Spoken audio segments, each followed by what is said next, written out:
named Peter Griffin printed the decals for John's fake police cruiser without his boss's knowledge or permission. The employee was on parole after spending time in prison for drug offenses, and he initially lied to the police about making the decals. Because lying to the police is a crime, the Canadian Parole Board voted that he violated his parole, and Peter was sent back to prison. After examining Peter's phone records, police discovered that the men communicated multiple times by email and phone. Peter also had photos of the cruiser saved on his phone, and John had sent him an email on March 16th saying that he would hire Peter for odd jobs around his properties, since Peter was about to be laid off. John's wife, her brother, and her brother-in-law were all charged with illegally transferring ammunition in December. The charges were for their roles in providing ammo to John. Several residents sold their homes and left the Portapique area altogether. People were genuinely traumatized by the 13-hour murder spree, and several folks think that John actually planned his attack for a long time, possibly even years.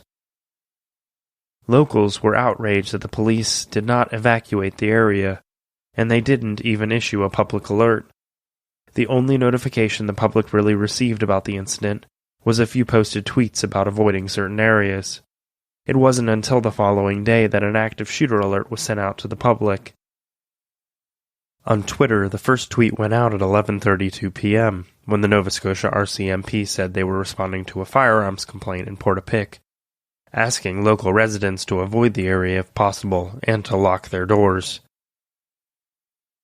There were no other posts or bulletins for 8 excruciatingly long hours until 8:02 a.m., when RCMP posted that the Portapique situation involves an active shooter. Later, at 8:54, they released a gunman's photo on Twitter, noting him to be considered armed and dangerous. At 10:04 a.m., the RCMP tweeted that people should avoid Highway 4 in Glenholm because the gunman was in the area.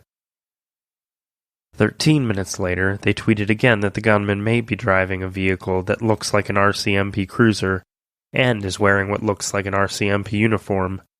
Yet another tweet went out at 11:06 a.m. that the shooter was traveling south on Highway 102 from Brookfield. A public alert should have been sent to cell phones, emails, and landlines.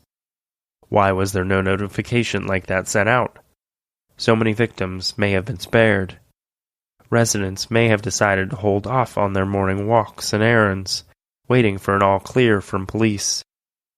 Hindsight is always 20/20, but this should be a minimum procedure in an active shooter situation. As previously mentioned, several residents moved away from the area forever. The images of burning homes and their deceased neighbors were too raw and too much to bear for some. This mass killing event is unique in the method and manner in which it was carried out. There didn't seem to be any significant reason for John to carry out such a shocking and brutal attack without any rhyme or reason. There was no apparent motive, no apparent victimology, no apparent reason or explanation for why this happened. John didn't just snap. He wasn't a nice, quiet guy and didn't suffer from any known mental illnesses that research produced. It's why this event is all the more savage, all the more traumatic. We will close the typical mantra of, if you see something, say something, yet could that have helped here? We will never know the answer to that question. Still, we will never stop seeking the insights to be found in these tragic events, in the hopes that we can eventually eradicate such terrible incidents from our daily lives. In the meantime, stay safe, and thank you for listening.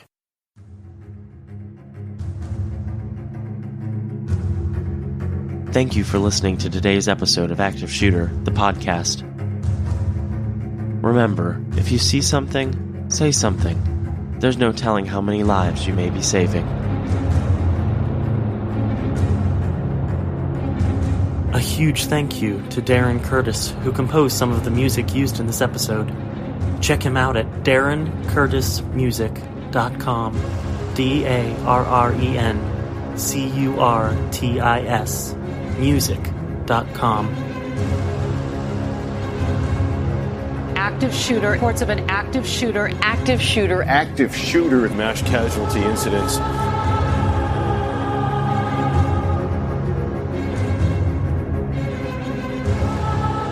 Make sure to check us out on social media. We have a discussion group on Facebook. Just search for Active Shooter, the podcast discussion group. You can also find us on Instagram at Active the Podcast and Twitter at Podcast Active.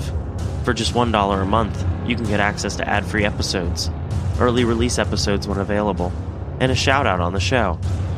Just go to patreon.com/Active the Podcast. Thank you, and be safe.